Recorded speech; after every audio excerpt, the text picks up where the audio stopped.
Kecheri Akkikkavu bypass റോഡിൽ വാഹനാപകടം. Auto ടാക്സിയും കാറും കൂട്ടിയിടിച്ച് 3 പേർക്ക് പരിക്ക്.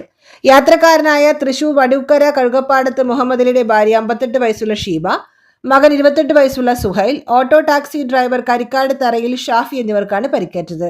കാർ യാത്രക്കാരെ ആദ്യം പെരുമ്പലാവ് അൻസാർ ആശുപത്രിയിലും പിന്നീട് തൃശൂരിലെ സ്വകാര്യ ആശുപത്രിയിലേക്ക് മാറ്റി. ഓട്ടോ ഡ്രൈവറെ കുന്നംകുളത്തെ സ്വകാര്യ ആശുപത്രിയിലും പ്രവേശിപ്പിച്ചു.